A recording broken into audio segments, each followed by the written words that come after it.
Hello dear butterflies, कैसे तुम लोग? आई होप अच्छे होंगे।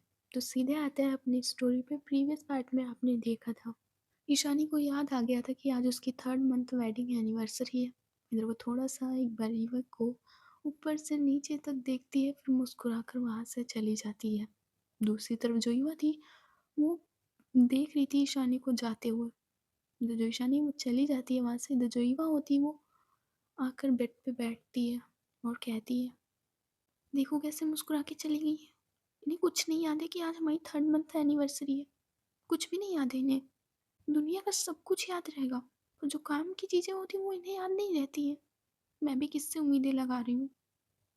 1 मिनट में लारा को कॉल करती हूँ। इतना कि जो युवा होती है वो अपना फ़ोन ढूंढने लगती है, बट उसे याद आता है कि उसका फ़ोन तो कल नदी में ही गिर गया था। इधर वो देखती है लैंडलाइन वाले फ़ोन की तरफ, इधर वो फ़ोन उठाती है और सीधे लारा को कॉल करती है। उसे लारा का नंबर याद था, इसलिए वो सीधे लारा को कॉल करती है। इधर जो लारा होती है वो फ़ोन उठाती है। इधर लारा कहती है, हाँ ईवा कहाँ हो वैसे तुम? वो मैं बैंगलोर में हूँ लारा। बैंगलोर? और तुमने दादी से झूठ क्यों बोला था कि फिर तुम बुआ जी के घर हो? मैंने बुआ जी से कॉल करके पूछा था, क्योंकि तुम्हारा फ़ोन लग नहीं रहा था, इसीलिए मैंने बुआ जी के पास कॉल किया था। तो उन्होंने कहा तो ईवा तो है ही नहीं है। लारा ये सब छोड़ो ना यार, वैसे कहाँ हो तुम? वो ईवा, मैं ना अंगद के साथ आज कैफ़े जा रही थी। कैफ़े? किस लिए? अरे वो अंगद कह रहा था कि आज हमारी 3rd मंथ वेडिंग एनिवर्सरी है, तो मुझे कैफ़े और शॉपिंग और फिर मूवी दिखाने ले जाएगा। क्या? तुम्हारी 3rd मंथ वेडिंग एनिवर्सरी है? हाँ ईवा, तुम्हें याद होगा कि तुम्हारी और मेरी शादी एक ही दिन हुई थी। याद है कि नहीं? जिस दिन मेरी शादी थी उसी दिन तुम्हारी शादी ईशानी के साथ हुई थी। याद है कि नहीं? हाँ, मुझे याद है कि उसी दिन मेरी और ईशानी जी की भी शादी हुई थी। तो इसका मतलब ये भी है कि आज तुम्हारी भी 3rd मंथ वेडिंग एनिवर्सरी है? हाँ लारा, मेरी भी है। तो ईशानी ने कुछ प्लान किया होगा ना युवा? मुझे पता नहीं है लारा, उन्होंने कुछ प्लान किया भी है या नहीं किया। पता नहीं उनको याद भी है या नहीं है। अच्छा एक बात कहूँ युवा, तुम बुरा तो नहीं मानोगी? नहीं लारा, तुम बोलो। देखो युवा, मैं एक बात तुम्हें क्लियर बता देती हूँ। मुझे नहीं लगता हो कि ईशानी को कुछ याद होगा कि आज उसकी 3rd मंथ वेडिंग एनिवर्सरी है। देखो, वो एक बिजनेस वूमेन है, उसको ये छोटी मोटी चीज़ें क्या याद रखेगी वो। हाँ प्यार भी करती है, पर फिर भी वो एक बिजनेस वूमेन है, उसके पास काम होते ही उसके लिए ये 1st month wedding anniversary, 3rd month, 6th month और 10th मंथ, ये उसके लिए कोई मायने नहीं रखते। और वो सही भी है अपनी जगह पे। जो चीज़ 1 ईयर में सेलिब्रेट की जाती है वो 3rd मंथ, 6th मंथ, ये सब नॉनसेंस है। अच्छा, अगर लारा ये सब नॉनसेंस है तो तुम क्यों जा रही हो अंगद भैया के साथ? देखो ये, हम सेलिब्रेट नहीं करने जा रहे हैं, उस हम दिन को सेलिब्रेट करने जा रहे हैं।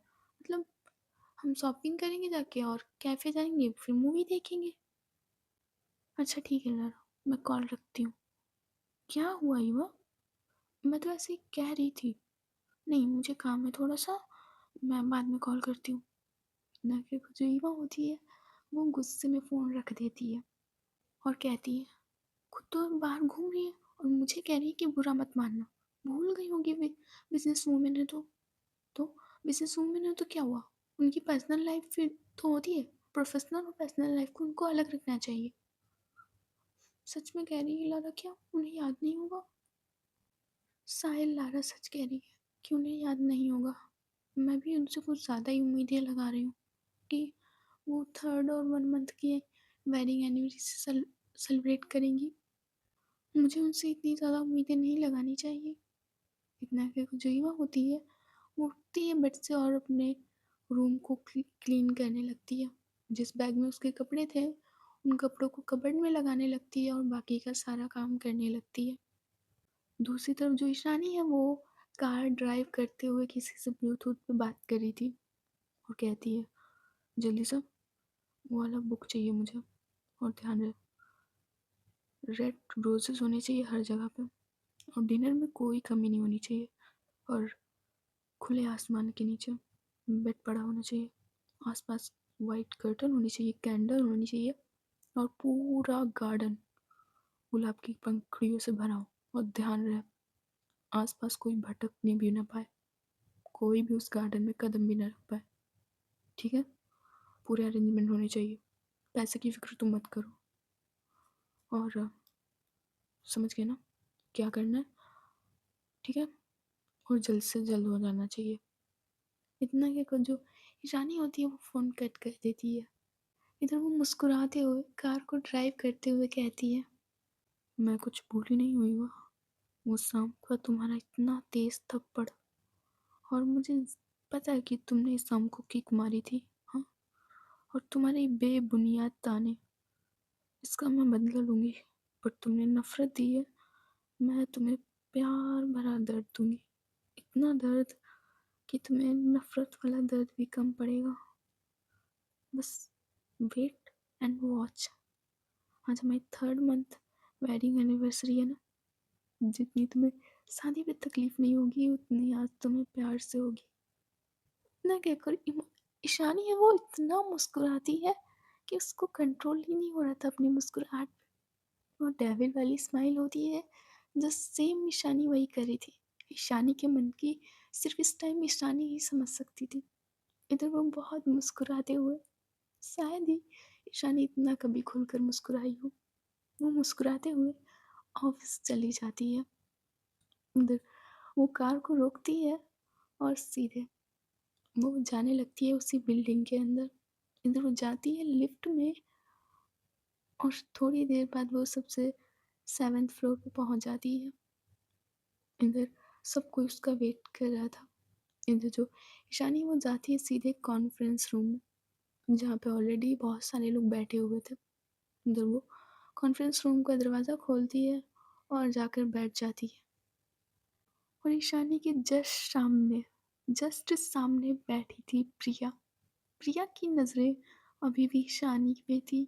जैसे ईशानी ने दरवाज़ा खोला था, प्रिया का दिल दो जोरों से धड़का था। तो जो प्रिया वो बस ईशानी को जब से दरवाजे के अंदर से एंटर हुई थी और उसके सामने बैठी थी, प्रिया सिर्फ उसी को देखे जा रही थी। इतनी मार खाने के बावजूद भी इसका वो सुरूर उतर ही नहीं रहा था। तो जो एक इंसान होता है वो खड़ा होता है और कहता है, मिस कपूर हम आप ही का वेट कर रहे थे।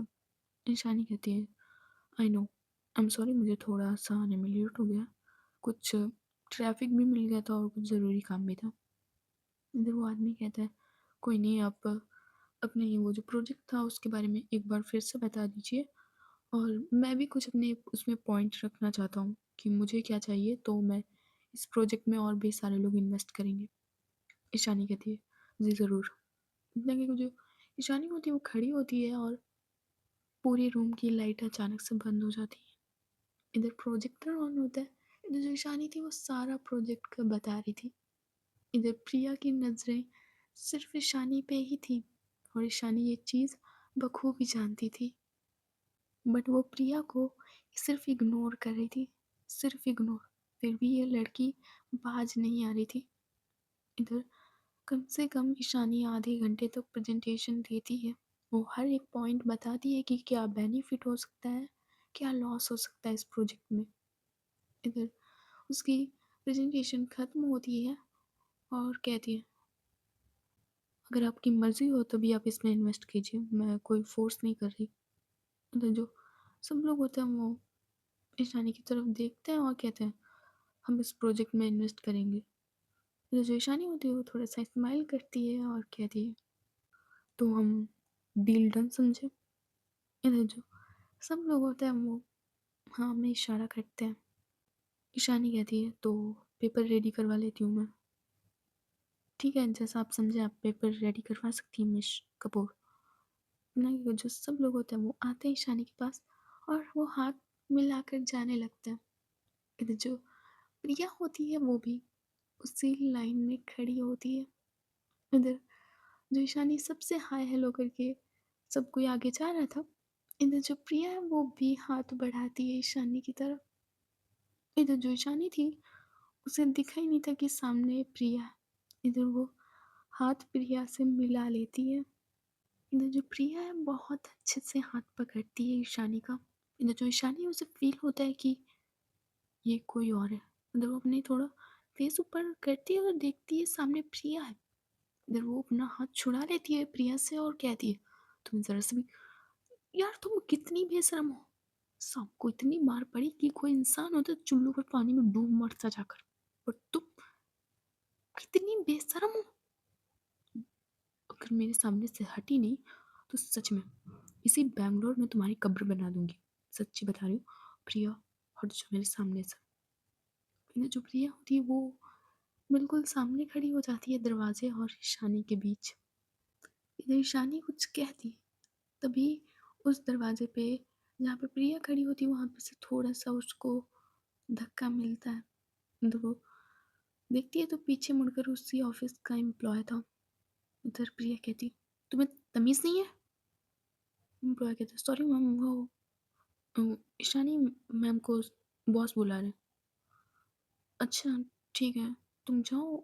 उधर जो ईशानी होती है वो कहती है, एक मिनट, ये मेरा बैग पकड़ो और ये फाइल जो तुम्हारे सर है उनको दे देना जाके। वो इसी फाइल के लिए मुझे बुला रहे हैं, ठीक है। ये फाइल उन्हें दे देना और मैं जा रही हूँ, उन्हें बता देना। यस मैम, आप जाइए, मैं सर को इन्फॉर्म कर दूंगा कि आप चली गई हैं, और ये फाइल मैं अभी सर को दे दूंगा। इधर जो ईशानी होती है वो उस फाइल को उस एम्प्लॉय को दे देती है और सीधे वहाँ से निकल जाती है। इधर जो प्रिया होती है वो भी उसके पीछे पीछे जाती है। प्रिया को ईशानी में सिर्फ दो चीज़ें पसंद आई थी। ईशानी का उसका बोल्ड लुक, वो प्रिया को बहुत ज़्यादा पसंद आया था कि और लड़कियों की तरह नहीं कि झूठा नाटक करे, नहीं, जो कुछ है वो सामने है, और प्रिया को यही चीज़ सबसे ज़्यादा पसंद आई थी। और दूसरी, उसकी बॉडी। ईशानी दिखने में बहुत ज़्यादा सुंदर थी। उसके परफेक्ट कर्व्स, उसकी जॉ लाइन, उसके हेयर्स, उसकी आंखें, उसकी लिप्स। ईशानी बहुत ज़्यादा सुंदर थी। हाँ, कभी मारने पीटने की वजह से उसकी सुंदरता को कम और उसके लुक और उसके बिहेवियर को ज़्यादा देखा गया था, बट ईशानी कम ब्यूटीफुल नहीं थी। इधर जो ईशानी थी वो लिफ्ट में जाती है, और जैसे ही दरवाज़ा बंद होने वाला होता है, जो प्रिया होती है वो भी उसमें आ जाती है। इधर जो ईशानी होती है वो कोई तमाशा क्रिएट नहीं करना चाहती थी, क्योंकि वो खुद का ऑफिस नहीं था। इसलिए जो ईशानी है वो उस लिफ्ट से जाने लगती है, बट जो प्रिया होती है उसका धीरे से हाथ पकड़ लेती है और कहती है, मिस कपूर, पहले एक बात मेरी सुन लीजिएगा, फिर यहाँ से जाइएगा आप। इधर जो ईशानी होती है पहले अपना हाथ छुड़ाती है और कहती है, डोंट टच मी। ये अपनी सुअर जैसी शक्ल ना कहीं और दिखाया करो। पता नहीं किस निहायती गिरी हुई लड़की हो तुम। मिस कपूर, आप मुझे ऐसे नहीं कह सकती। और मैंने आपसे क्या मांगा है, बस मैं चाहती हूँ कि आप मेरे साथ अगर पूरी लाइफ नहीं रहना चाहती हैं तो मत रहिए, पर कम से कम, कम से कम मुझे एक रात, बस एक रात, इतनी, बस इतना ही चाहिए। और मैं किसी को नहीं बताऊंगी, यहाँ तक आपकी वाइफ ईवा को भी नहीं पता चलेगा। ईशानी, मैं आपके बिना मर जाऊंगी अगर आपने मना किया। मेरे जो ईशानी होती वो एक तमाचा खींच कर रख देती है, बट प्रिया को कोई फर्क नहीं पड़ता है। प्रिया को तो यही सब चीज़ें ईशानी की पसंद आ रही थी। अगर प्रिया को ईशानी बेल्ट से भी मारती तब भी प्रिया को वो बेल्ट से मारना भी एक प्यार ही लगता। प्रिया कहती है, मारना है जितना मार लीजिए मिस कपूर, पर बस एक रात के लिए, एक रात के लिए मुझे बस छू लीजिए, बस, और कुछ नहीं चाहिए। बस एक रात के लिए आप मेरी हो जाइए, बस एक रात के लिए। लगता है प्रिया मुझे अपना असली रूप तुम्हें दिखाना ही पड़ेगा, तुम्हें पता चल जाएगा फिर ईशानी कपूर चीज़ क्या है। अब तुम जिंदा बच के दिखाना। अगर तुम बीच रास्ते से गायब ना हो गई तो मेरा नाम ईशानी कपूर नहीं, तुम अब जान जाओगे। इतना कहकर जो ईशानी होती है वो लिफ्ट का बटन प्रेस करती है। इधर लिफ्ट का दरवाज़ा खुलता है और सीधे ईशानी लिफ्ट से बाहर। तो जो प्रिया होती है वो बस ईशानी को जाते हुए देख रही थी। जो ईशानी वो सीधे बाहर जाती है और अपनी कार में बैठते हुए किसी को फ़ोन करती है और कहती है, एक लड़की को फ़ोटो भेज रही हूँ, हाँ? उसको ठिकाने लगा देना। ये तो जो इतना क्या करो होती है, ईशानी होती है वो फ़ोन कट कर देती है। जब उसने फ़ोन कट करके रखा था तभी उसका अगेन फ़ोन रिंग होता है, तो उस पे अननोन नंबर शो कर रहा था।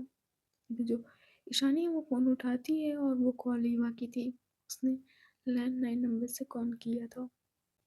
हाँ ईवा बोलो। और तुमने ये किसके फ़ोन से फ़ोन किया है? तुम्हारा फ़ोन कहाँ है? मैंने आपको बताया नहीं क्या कि मेरा फ़ोन पानी में गिर गया था कल? ओह अच्छा, मेरे दिमाग से ही निकल गया। ठीक है, मैं तुम्हारे लिए नया फ़ोन ले आऊँगी। वैसे किस लिए तुमने फ़ोन किया था? मैं पूछ रही थी कि आप कहाँ हैं? मेरा छोड़ो, वो तुम अब खुश हो जाओ। क्यों? मैं क्यों खुश हो जाऊँ? मैंने ना प्रिया को ठिकाने लगाने का इंतज़ाम कर दिया। बात ही नहीं मान रही थी मेरी, सो मैंने उसको ठिकाने लगा दिया। मैं लगवाने जा रही हूँ। क्या? आप उस प्रिया को? देखिए ईशानी जी, आप ऐसा कुछ नहीं करेंगी। वो लड़की है एक। क्या लड़की है वो एक? बहुत बदतमीज़ है। अभी मुझसे ऑफ़िस में चिपक रही थी। तो आपको खराब लग गया होगा? हाँ? आपको खराब लग रहा होगा कि आपके साथ कोई ज़बरदस्ती कर रहा है? ऑफ़ कोर्स खराब लगेगा। मैं उससे प्यार नहीं करती तो ऑफ़ कोर्स किसी का टच नहीं पसंद आ रहा मुझे। तुम ये क्यों क्वेश्चन कर रही हो? अच्छा, अगर आपको प्रिया का टच पसंद नहीं आ रहा है तो आपने आयशा की शादी खुशबू के साथ करा दी, तो आयशा को खुशबू का टच कैसे पसंद आएगा? आपने एक बार भी ये सोचा है? आपने भी तो आयशा की शादी ज़बरदस्ती कराई है ना खुशबू से, फिर आप ऐसा क्यों कर रही हैं? अगर आपके साथ प्रिया ज़बरदस्ती कर भी रही है तो क्या? कैसी बातें कर रही हो ईवा? अभी तुम मुझसे पूरी रात इसके बेसिस पे लड़ी हो। पानी में जान जाने वाली थी तुम्हारी और तुम अब प्रिया की साइड ले रही हो। तुम्हारा दिमाग सही है? मैं प्रिया की साइड नहीं ले रही हूँ। मैंने बस कहा है वो एक लड़की है। मानती हूँ वो आपके पीछे है, पर अगर आपकी फैमिली या उसकी फैमिली ऐसे ही कहती कि वो आपसे शादी कर ले, आपकी मर्ज़ी नहीं होती तो? कहाँ की बात तुम कहाँ ले जा रही हो? मैं कहीं की बात कहीं नहीं ले जा रही हूँ। आप उसकी तरफ से सोच कर देखिए। होगी बदतमीज़, पर आप उसके साथ ऐसा कुछ नहीं करेंगी। लड़की है वो। अच्छा ठीक है, नहीं कर रही उसके साथ कुछ। और हाँ, तुम जल्दी तैयार हो जाना। मैं अभी तुम्हारे लिए न्यू साड़ी और सब लेकर आ रही हूँ। क्यों? कहीं जाना है क्या?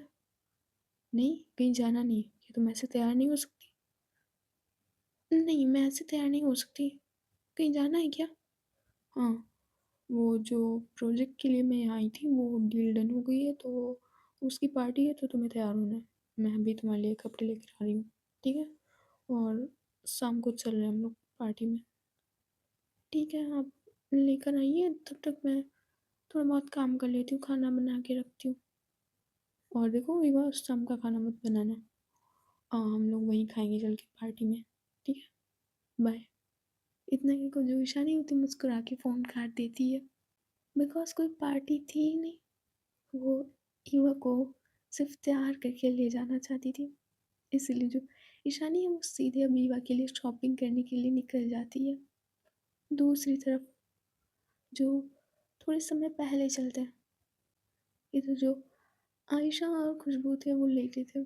खुशबू ने ब्लैंकेट ओढ़ा हुआ था और आयशा ऐसे ही सर्दी में ठिठुर रही थी। वो चाहती तो वो खुशबू से ब्लैंकेट ले सकती थी, पर जो खुशबू इसके साथ इतना चिपक के लेटी थी, इसीलिए वो ऐसे ही बिना ब्लैंकेट के लेटी हुई थी। आयशा के गाल बिल्कुल रेड हो चुके थे। नोज़ वो बिल्कुल रेड और पकोड़े की तरह फूल चुकी थी। आयशा को सर्दी बहुत जल्दी लगती थी, इसलिए आयशा की हालत अब कुछ ज़्यादा ठीक नहीं थी। उसके हाथ पैर सब काँप रहे थे, पर आँखें बंद थी। किंतु जो खुशबू होती है उसकी आँखें खुलती हैं। उसे महसूस होता है कि आयशा उसके साथ लेटी नहीं है। अगर वो आँखें खोल कर देखती है तो आयशा उसी के पास दूसरी साइड लेटी हुई थी बिना कुछ ओढ़े। तो जो खुशबू होती है वो जल्दी से उठती है और जाती है आयशा के पास और कहती है, आयशा मैम, आप इतनी सर्दी में रुकिए, इतना ही वो जो खुशबू होती है वो आयशा को ब्लैंकेट से कवर कर देती है। इधर जो आयशा वो देखती है खुशबू की तरफ और कहती है, तुम जगी, उठो और हमें हरिद्वार के लिए निकलना है। हमें लगता है कि हमें 2 दिन बाद फ्लाइट से ही जाना चाहिए था। मैम आपकी तबीयत कुछ ठीक नहीं लग रही है, आप बैठिए, मैं ड्राइव कर लूँगी। नहीं, तुम्हें ड्राइव करने की कोई ज़रूरत नहीं है, मैं ड्राइव कर सकती हूँ। नहीं, वो जो आयशा होती है वो 2-3 बार खाँसती है। इधर उसको अब छींकें आना भी स्टार्ट हो गई थी। खुशबू कहती है, मैम आपकी हेल्थ सही नहीं लग रही है, तो आप रेस्ट कर लीजिए, मैं कार ड्राइव कर लूँगी। इधर आयशा 2-3 बार और छींकती है और कहती है, "अ, ठीक है, वो तुम ड्राइव कर लेना।" इतना क्या जो आयशा होती है उस ब्लैंकेट को खुद से कवर कर लेती है, आई मीन खुद को कवर कर लेती है, और इधर वो सीट जो उसने वो की हुई थी वो सही कर देती है, और वो आकर सीधे पीछे बैठ जाती है। इधर जो खुशबू थी वो जाती है ड्राइविंग सीट पे, इधर वो जो कार के ग्लास होते हैं वो वाइपर से क्लीन करती है, अंदर से ही बटन प्रेस करती है, इधर सामने वाला ग्लास क्लीन हो जाता है। इधर वो कार को स्टार्ट करके हरिद्वार की तरफ निकल जाती है। इधर जो आयशा थी वो एक बार देखती है खुशबू की तरफ, फिर अपनी आंखें बंद कर लेती है। आयशा को बहुत तेज सर दर्द हो रहा था, उसकी नाक एकदम पकौड़े की तरह हो चुकी थी, अब तो आवाज़ निकलना भी उसके गले से मुश्किल हो रहा था। खुशबू ड्राइव करते हुए मिरर से देखती है आयशा की ऐसी हालत, और पीछे मुड़कर थोड़ी कार को स्लो करते हुए कहती है, मैम आप चाहें तो मैं हम लोग हॉस्पिटल की तरफ कार ले सकते हैं। नहीं, हॉस्पिटल ही जाना, सीधे हरिद्वार में मठ की तरफ ले चलो, वैसे भी अब ज़्यादा दूर नहीं है, मुश्किल से 60-70 किलोमीटर है, ठीक है, तो तुम कार चलाओ और कहीं रुकने की ज़रूरत नहीं है। ठीक है मैम, जैसा आप कहें। नहीं, जो खुशबू होती है वो बेचारी कार चलाने लगती है। दूसरी तरफ हमारी चिंकी क्लास में बैठी हुई थी, एग्ज़ाम चल रहा था, 12 बज चुके थे, इधर उसने कॉपी में कुछ भी नहीं लिखा था। सब बच्चे ने पूरा पेपर कर चुके थे, बट चिंकी चिंकी ने मैथ्स के पेपर में सिर्फ क्वेश्चन नोट किए थे, ना ही उसको सॉल्व किया था, सिर्फ क्वेश्चन नोट किए थे उसने। इधर वो सबकी तरफ देखती है और कहती है, सबका तो पेपर होते जा रहा है, मैं किससे हेल्प लूँ? अगर मेरे 0 नंबर आए तो ये वाली टीम मुझे मार डालेगी, मैं कैसे करूँ? इधर इधर इधर, तुम ज़रा प्लीज़ एक क्वेश्चन दिखा दो ना, वो पहले वाले का मल्टीपल चॉइस है ना, वो मुझे बता दो। फिर जो वो लड़का होता है छोटा सा, वो कह देता है, मैम मुझे डांटेंगे, तुम अपना काम करो ना। इधर जो चिंकी होती है वो कहती है, अरे प्लीज़ एक मल्टीपल चॉइस बता दो ना, मैं तुम्हारा खा थोड़ी ना जाऊंगी, एक बार दिखा दो। इधर वो लड़का होता है वो अपना हाथ ऊपर उठाता है और कहता है, मैम ये लड़की मुझे डिस्टर्ब कर रही है और कह रही है मुझे कॉपी दिखा दो। इधर जो मैम होती है वो खड़ी होती है और आने लगती है चिंकी की डेस्क की तरफ। इधर सारे बच्चे सिर्फ चिंकी और मैम को देख रहे थे। इधर चिंकी की हार्ट बीट और चिंकी की आंखें दोनों बड़ी और बढ़ चुकी थी। इधर जो चिंकी वो बड़ी बड़ी आंखों से और उसकी आंखों में साफ डर से देख रही थी मैम की तरफ, और कहती है, मैम ये लड़का झूठ बोल रहा है, मैंने इसको नहीं बुलाया, ऊपर से यह मुझसे पूछ रहा था कि वो वाला मल्टीपल चॉइस बता दो, मैंने इसे मना कर दिया तो इसने आपसे कंप्लेंट कर दी। इधर जो मैम होती है वो कुछ नहीं सुनती और बस चिंकी की कॉपी उठा के देखती है, तो उसमें कुछ भी नहीं लिखा था, सिर्फ ब्लैक पेन से क्वेश्चन नोट किए हुए थे। मैम कहती है, जस्ट शट अप, तुम्हारे पेरेंट्स से मुझे कंप्लेंट करनी होगी तुम्हारी, तुम्हारी तो बिल्कुल तुमने कुछ लिखा ही नहीं, सब ब्लैक पेन से तुमने नोट किया है। तुम्हारी पता है, तुम्हारी ये कॉपी बहुत ख़राब है, अब तुम्हें पेरेंट्स को लेकर आना होगा, और देखती हो तुम्हारी परफॉर्मेंस अगले वाले एग्ज़ाम्स में कैसी होगी? अगर तुम्हारी परफ़ॉर्मेंस ऐसे ही रही ज़ीरो, तो तुम इस स्कूल से निकाल दी जाओगी, रस्टिकेट कर दी जाओगी। समझ में आ रहा है तुम्हारे? Just sit down. इतना क्या करूँ मैम, चिंकी की कॉपी वहीं पे पटक देती हैं और गुस्से में बैठ जाती हैं चेयर पे, क्योंकि किसी भी बच्चे की कॉपी इतनी ख़राब नहीं थी जितनी चिंकी की थी। इधर जो मैम होती वो बस गुस्से से चिंकी को देख रही थी, इधर जो चिंकी अपनी नज़रें झुका लेती है और बस पेंसिल को और पेन को आपस में लड़ा रही थी। उनकी आगे की उन निब को आपस में लड़ा रही थी। उसने कॉपी में कुछ भी नहीं लिखा था। दूसरी तरफ जो ईशानी थी, उसने शॉपिंग कर ली थी। मतलब वो कार को रोकती है होटल के सामने और सीधे सीधे आती है वो अपने अपार्टमेंट, अपने रूम के सामने। उधर वो बेल बजाती है, तो जो युवा होती है वो आकर दरवाज़ा खोलती है और कहती है, आ गई आप? नहीं, मैं मैं नहीं आई, मेरा मुंह दिख रहा है तुम्हें। आप ना मजाक करना बंद कीजिए। तुम खुद बेतुके सवाल कर रही हो युवा।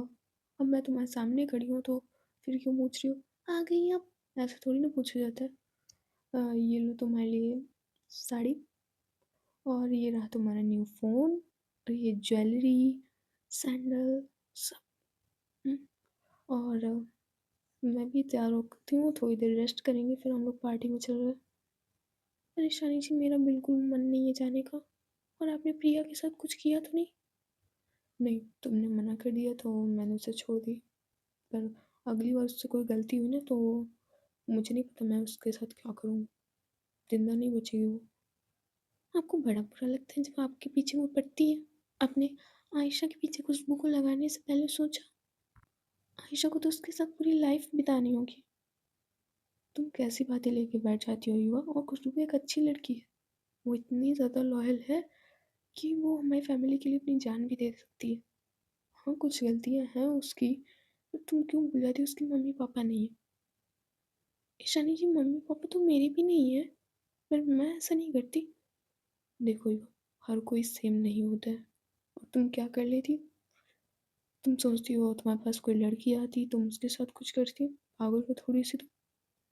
खुशबू के पास पैसा है, मैं उसे सैलरी देती हूँ, तो वो खरीद कर दूसरी लड़कियों के साथ करती थी। तुम्हारे पास तो पैसे ही नहीं था तो तुम किसके साथ करती? इतना कहकर जो ईशानी होती है वो मुस्कुराती है। ये जो युवा थी उसको इस मुस्कुराहट से काफ़ी ज़्यादा चिढ़ होती है और कहती है, आप ना बाहर ही खड़े होने के लायक है, मैं दरवाज़ा ही बंद कर देती हूँ। जो ईशानी होती है वो दरवाजे पे हाथ रख देती है और कहती है, सोचना भी मत, तुम ना आजकल ज़्यादा ही बन रही हो। तुम भूल जाती हो कि मैं कौन हूँ। याद दिलाना पड़ेगा। तुम आजकल कुछ ज़्यादा ही ड्रामे कर रही हो, खासकर कल शाम से। अच्छा हटो मुझे, तुम्हें तैयार भी तो करना है। क्यों, मेरे हाथ नहीं थी भगवान ने? देखो युवा, तुम उल्टा जवाब मत दिया करो मुझे। क्यों, सीधे चाहिए होता है? युवा, जस्ट शट अप। अब जितना मैं कह रही हूँ उतना करो, वरना। क्या वरना? नहीं, क्या वरना? नहीं, बताइए क्या वरना? वरना मैं तुम्हें। क्या मुझे? ये क्या मुझे? ये ना धमकी देना बंद कर दीजिए ना। मैं आपको डिवोर्स देके किसी और से भी शादी कर लूँगी जाके। क्या? तुम किसी और से शादी करोगी जाके? तुम्हें लगता है कि तुम्हें कोई शादी के लिए प्रपोज़ करेगा? पागल लड़की। वो मैं ही हूँ जो तुम्हें झेल सकती है। और तुमने सोचा भी कैसे कि तुम मुझे छोड़ सकती हो? किसी की औकात नहीं है जो तुमसे शादी करे। तुम मेरी हो, सिर्फ मेरी। समझ रही हो ये बात ना? अपने दिमाग में, ये छोटा सा दिमाग है जो तुम्हारे पास, इतना कि वो ईवा के माइंड पे मारती है 2-3 बार और कहती है, जो छोटा सा माइंड है ना तुम्हारे पास, इसको ज़्यादा मत चलाया करो। जैसे पहली थी ना वैसे बन जाया करो। और मुझे पता है मैंने प्रिया के साथ कुछ नहीं किया, तो अब मैं तुम्हारे ये ड्रामे ना सहने वाली नहीं हूँ। समझ में आया तुम्हारे? और ये लो, सारा सामान पकड़ो, रूम में रखो चलकर। वैसे खाने में क्या बनाया है? कुछ नहीं बनाया मैंने, मुझे ही खा लीजिए। ये बात की ना तुमने काम की कि तुम्हें खा लूँ, बट आई एम सॉरी, मैं वेजिटेरियन हूँ, मैं नॉन वेज नहीं खाती। पर रही बात तुम्हें खाने की तो सोचूँगी इस बारे में। वैसे सच में क्या बनाया है? बहुत ही भूख लगी है।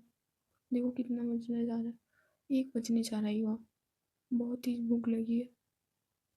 हाँ, मैंने बनाया है। अब चलिए मैं खाना लगाती हूँ। इधर जो ईशानी होती है वो मुस्कुराकर वो सीधे रूम की तरफ चली जाती है। इधर जो ईवा होती है वो थोड़ी-सी रोटी बनाने चली जाती है क्योंकि इन्होंने कोई सर्वेंट बैंगलोर में नहीं रखा था। ये चाहते तो नीचे से मंगा सकते थे पर ईशानी को आज ईवा के हाथ से खाना खाना था। इधर जो ईवा है वो किचन में रोटियाँ बना रही थी। उसने अभी भी वो व्हाइट शॉर्ट और ब्लैक शर्ट पहन रखी थी ईशानी की। उसने कपड़े चेंज नहीं किए थे। इधर जो ईशानी है वो थोड़ा-सा फ्रेश होकर आती है।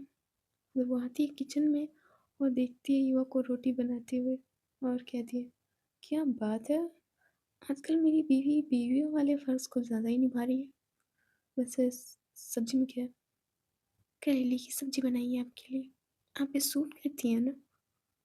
ओह युवा, देखो मैं तुमसे कितने अच्छे से बात करती हूँ और देखो मेरे जैसा लॉयल इंसान है तुम्हें अगरबत्ती ढूँढने से भी नहीं मिलेगा। पहले ना आप सही से बोलना सीख लीजिए। दिया लेकर होता है, अगरबत्ती से वैसे भी कुछ नहीं मिलता है।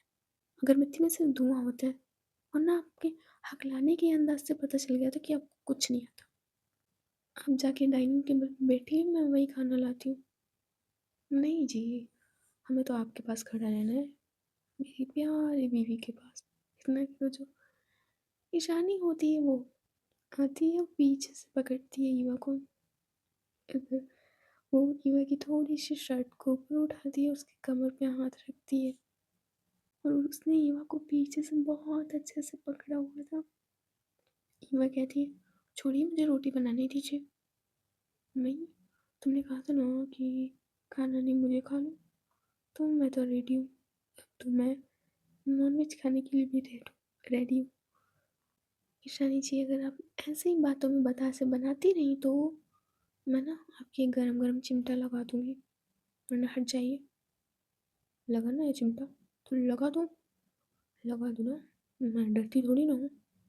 अच्छा, आप डरती नहीं हैं? इतना जो ईवा होती है वो गैस पे चिमटा गरम करती है। उसने तवा को हटा दिया था और वो चिमटा गरम करती है। ईशानी कहती, "अरे! मैं तो मज़ाक कर रही थी। तुम आजकल बहुत बदतमीज़ होती जा रही हो युवा। मेरी कोई गलती भी नहीं थी, मैंने प्रिया के साथ कुछ भी नहीं किया था, फिर भी मैं तुम्हारे नखरे सह रही हूँ। बस सिर्फ़ आज के लिए।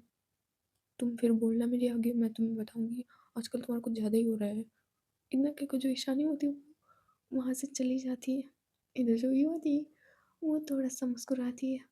उसने प्रिया के चक्कर में ईशानी पे कुछ ज़्यादा ही राज कर लिया था, कुछ घंटों में।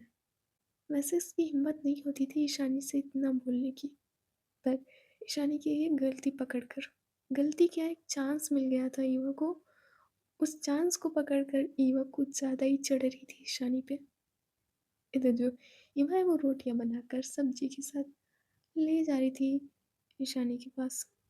इधर वो सा रखती है सब्जी और रोटी और फिर आती है किचन में और जो कुछ भी उसने और भी सब्जियों में बनाया हुआ था चावल वगैरह वो सब आकर रखती है टेबल पे। ईशानी कहती है, तुमने तो सिर्फ करेला बनाया था, फिर ये सारी चीज़ें राजमा छोला और ये मिक्स वेज ये सब तुमने बनाया? हाँ, ये सब मैंने बनाया है। मुझे नहीं पता था कि मेरी बीवी को इतना काम करना आता है। देखती हूँ खाना अगर अच्छा बनाया होगा ना तो मैं सोच रही हूँ अपने घर पे सर्वेंट को हटा दूँगी। तुमने भी वैसे भी बहू बने तुम्हें 3 महीने हो जाएँगे। ओह सॉरी, मुझे कुछ कुछ नहीं, मतलब तुमने कभी घर पे खाना नहीं बनाया तो आज से दादी से कह दूँगी कि आपकी बहू ही खाना बनाएगी। हाँ, अच्छा आपने क्या कहा था अभी? 3 महीने? अरे नहीं वो मैं कह रही थी कि वो अरे यार तुम बातें बहुत करती हो, जब से पता नहीं क्या हो गया तुम बातें बहुत करती हो। मेरे को खाना दो। ये तो जो ईशानी होती है वो बात को घुमाकर वो खाना प्लेट में लेती है और चुपचाप खाने लगती है। ये तो जो युवा थी वो देख रही थी ईशानी की तरफ और कहती है, नहीं आपने कुछ कहा था। युवा मैंने कुछ नहीं कहा था, चुपचाप खाना खाओ थोड़ी देर रेस्ट करो फिर चलना है। ठीक है। लेकिन जो युवा होती है वो ईशानी की तरफ देख देख कर ही खाना खा रही थी। इधर जो ईशानी कभी नजरें उठाकर देखती, युवा की तरफ फिर से अपनी नजर चुरा लेती है। इधर इन दोनों का खाना हो जाता है। इधर जो ईशानी वो चुपचाप जाती है बेड पे और लेट जाती है। इधर जो युवा है वो थोड़े बहुत बर्तन धुलकर आती है और वो भी बेड पे आकर ईशानी के पास लेट जाती है। इधर वो ईशानी की चेस्ट पे हाथ रखती है, अपना एक पैर रखती है ईशानी के ऊपर और कहती है, आपको सच में याद नहीं है कि आज क्या है? आज आज आज क्या है आज? आज ट्यूसडे है। देखो मुझे याद आ गया। एक मिनट युवा, मेरा फ़ोन रिंग हो रहा है। इधर ईशानी होती है वो फ़ोन उठाती है और थोड़ा युवा से दूर जाती है। जो युवा है वो सिर्फ ईशानी को देख रही थी। ईशानी कहती है, काम हो गया ना? सारा काम खत्म हो गया? तो जो इंसान होता है वो कहता है, हाँ हाँ मैम, सारा सब कुछ हो गया, बस लाइट्स ऑन करने को बच जाएंगी। ईशानी कहती ठीक है, मैं लेकर आती हूँ। इसमें फिर जो ईशानी होती है फ़ोन कट कर देती है। फिर वो देखती है युवा की तरफ और कहती है, अभी मैं सोच रही हूँ मैं रेस्ट कर लूँ, फिर शाम को पार्टी की तरफ चलना है, तुम तैयार हो जाना। क्यों? अब नहीं तैयार होंगी? नहीं, मैं भी तैयार हो जाऊंगी पर तुम्हें टाइम लगता है ना ज़्यादा। क्या मुझे टाइम लगता है? हाँ हाँ लगता है यार तुम्हें। हाँ मैं बस इतना कह रही थी कि तुम तैयार हो जाना, कपड़े सारे रखे हुए हैं, तो तुम तैयार हो जाना, मैं तैयार हो जाऊंगी, ठीक है? मैं तैयार हो जाऊंगी। वैसे मैंने आपसे कुछ पूछा था। मैंने बताया तो था कि आज ट्यूसडे है। क्यों, आज कुछ और भी है क्या? नहीं, और कुछ नहीं है आज। लगे को जो ईवा होती है वो, जो उसने यानी पैर रखा होता है, हाथ रखा था, वो हटा लेती है। जब वो दूसरी तरफ टर्न होकर लेट जाती है आकर, इधर जो ईशानी थी वो बस मुस्कुराती है। इधर जो ईशानी होती है अपनी आंखें बंद करके 2 मिनट के लिए वो सोने की ट्राई कर रही थी, क्योंकि सोना भी तो ज़रूरी है आज की रात। इसीलिए वो सो जाती है। रीवा वो पलट कर देखती है तो ईशानी सो गई थी। इधर वो फिर से अपना फेस उसी साइड कर लेती है। इधर दूसरी तरफ थोड़े समय पहले चलता है। इधर आयशा और खुशबू पहुंच जाते हैं हरिद्वार के मठ में। इधर आयशा और खुशबू सिर्फ उस नज़ारे को देख रहे थे। आयशा मैम, कितना सुंदर मठ है। आयशा कहती है, सुंदर तो हो गई ना, एक अलग ही प्रकृति का सौंदर्य नजर आ रहा है इस मठ में। जहाँ पूरे इंडिया में पोल्यूशन हो रखा है, वहाँ इतना सुंदर होगा क्यों नहीं मैम? देखिए ना, अभी भी इस आश्रम के अंदर मिट्टी के घर बने हुए हैं, जबकि पुरोहित जी के पास इतना पैसा है, फिर भी वो मिट्टी की कुटिया में क्यों रहते हैं? उनके पास पैसा, वो चाहे तो ये सब बनवा सकते हैं। उनके पास, वो अलग आश्रम में रहते हैं। बाकी जिन्होंने ये मंदिर बनवाया है, उन्होंने बहुत अच्छा मंदिर बनाया है। पुरोहित जी ने, वो मंदिर दिख रहा है तुम्हें दूर? हाँ मैम दिख रहा है, काफी बड़ा है ये तो। वो देखिए, उसमें तो वो गोल्डन कलर की सामने गेट पे परत भी लगी हुई है, लेयर। हाँ खुशबू, पुरोहित जी के पास पैसा है, पर वो जहाँ रहते हैं आश्रम में, ये वाला मठ, उसमें उसमें उन्होंने कुछ नहीं कराया है। इसीलिए तो दादी इनसे सलाह लेती है। वैसे कोई भी हो अपने लिए सबसे पहले घर बनवाएगा, पर इन्होंने ऐसा नहीं किया। चलते हैं हम लोग अंदर। इधर आयशा और खुशबू जाते हैं बड़े पुरोहित के पास। इधर जो बड़े पुरोहित होते हैं वो आयशा और खुशबू को सबसे मिलवाने लगते हैं, जितने लोग भी आश्रम में थे। इधर अब टाइम को थोड़ा शिफ्ट करते हैं। इधर जो शाम के होते हैं वो 6 बज रहे थे। इधर जो ईशानी है वो तैयार हो रही थी। ईशानी ने हमेशा की तरह ब्लैक ही पहन रखा था। इधर जो ईवा है वो मिरर के सामने तैयार हो रही थी। ईवा ने रेड कलर की साड़ी पहन रखी थी। ईवा उस साड़ी में बहुत ज़्यादा खूबसूरत लग रही थी। इधर जो ईशानी है वो तब से देख रही थी ईवा को। इधर जो ईवा है अपनी माथे पे बिंदी लगाती है, बहुत छोटी सी ब्लैक कलर की, बहुत छोटी सी। इधर ईशानी कहती है, ईवा तुम बहुत सुंदर लग रही हो आज। मुझे पता है ईशानी जी, मैं बहुत सुंदर हूँ, और एक बात कहूँ, आपकी साड़ी की भी चॉइस काफ़ी ज़्यादा अच्छी है। काफ़ी ज़्यादा प्रीमियम है ये साड़ी। वो वैसे कितने की मिली? तुम्हें प्राइस से क्या लेने देना, बस तुम पे अच्छी लग रही है ना, तो प्राइस से लेना देना क्या है तुम्हें? फिर भी आप बता तो दीजिए। ये साड़ी 70,000 की है। क्या? 70,000? हाँ। अच्छा, तुम अब मुंह मत फैलाओ, जल्दी करो, लेट हो रहा है।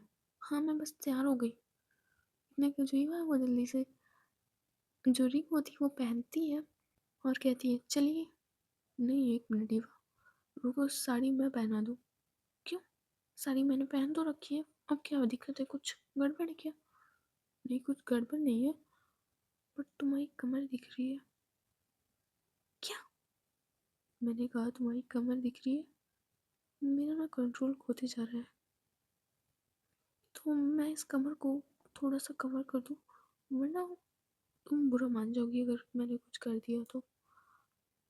ईशानी जी ना, ये अपनी बातें अपने पास रखिए और जल्दी करिए। वैसे कहाँ जा रहे हैं हम लोग पार्टी? हम लोग जा रहे हैं, तुम्हें एड्रेस बताना ज़रूरी है क्या? चलो।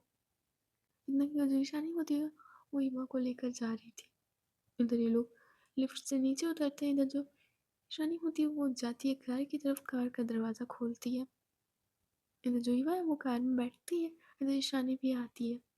इधर जो ईशानी होती है वो ले जा रही थी वहीं पर जहाँ पर उसने डेकोरेशन सब करवाई थी। लड़की में कहती, फिर भी शनि जी जा कहाँ रहे हैं, हम बताओ तो दीजिए। जहाँ जा रहे हो वहाँ तुम पहुँच कर तुम्हें पता लग जाएगा। फिर भी बताइए ना शनि जी। एवं मैं कह रही हूँ ना, जब तुम पहुँचोगी तो तुम्हें पता लग जाएगा।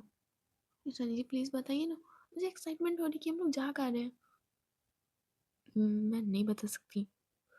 हाँ अच्छा, मैं बताती हूँ। हम लोग वो अभी जो तुमने देखा था ना, तो वो वाला पैलेस, उसमें हम लोगों ने पार्टी रखी है, तो वहीं जा रहे हैं।